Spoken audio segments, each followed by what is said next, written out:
Hello, I'm Bill Bullard of RCAF USA, the voice of the independent cattle producer in the United States of America. Well, this week, an investigative reporter with the New York Times published an in-depth article on how dysfunctional the cattle market is. The article's headline was, "Record Beef Prices, but Ranchers Aren't Cashing In." And the byline, which used a quote from a Missouri rancher, was, "You're feeding America and going broke doing it."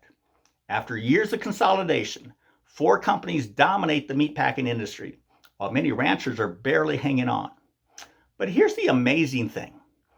All of Washington and all the conventional cattle organizations are in complete denial.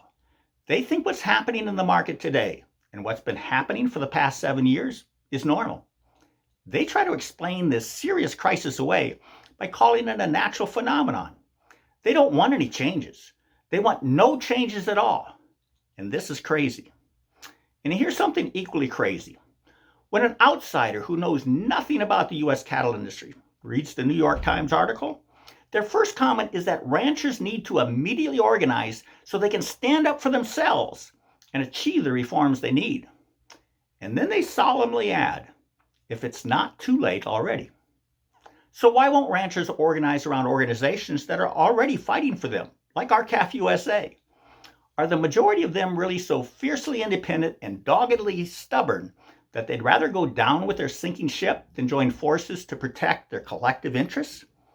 In other words, can the majority of those that comprise our U.S. cattle industry be that stupid? We'll soon find out if the majority of America's cattle producers are so stupid that they're not willing to fight for their industry. After all, the majority of them haven't lifted a finger in 7 years. They keep thinking the organizations who helped create this dysfunctional marketplace in the first place will miraculously change their stripes and fix it now. Well, Christmas is over, and with it all its miracles. There will be no miracles in the new year, unless America's cattle producers do what everyone and their dog knows needs to be done. They must organize by joining the organization that they think will best do what they want done, for themselves and for their rural communities. And what they want done is to reform the marketplace so producers can receive a competitive price for their cattle, one that follows beef prices, not one where beef prices and cattle prices move in opposite directions, as we've experienced for years. It's really that simple. Either stand together and fight, or sit on your couch and watch your U.S. cattle industry go the way of the now dismantled hog and poultry industries. It's your choice, and you need to choose quickly, because we may never have a chance to fix our broken industry like we have in this new year. You don't brand when the iron's hot, then there's no brand, just burned hair. Here's an example of what happens when you sit on the couch and don't brand when the iron's hot. In other words, here's the burnt hair. Nearly the entire U.S. cattle industry fought against us when we successfully got the Grassley Tester 5014 bill introduced to force packers to once again compete for your cattle. They fought so hard that they successfully won a compromise bill.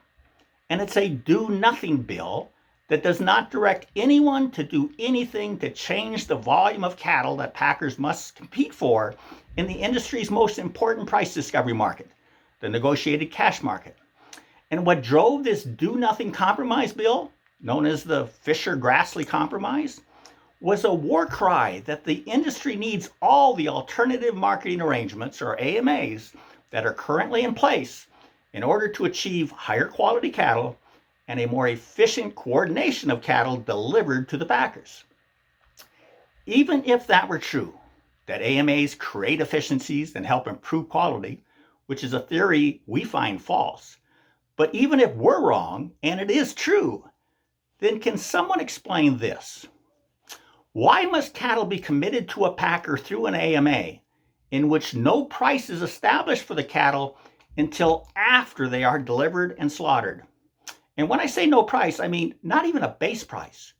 Why must there be no base price in order to create those efficiencies and quality improvements that many say are associated with AMAs? Now, if you can't answer that fundamental question, then all you have in the compromise bill is burnt hair. So happy most important new year your industry will ever have. And what will you do? please go to our website at www.r-calfusa to join with us. Let's fix your industry. Have a happy new year. Thank you and goodbye.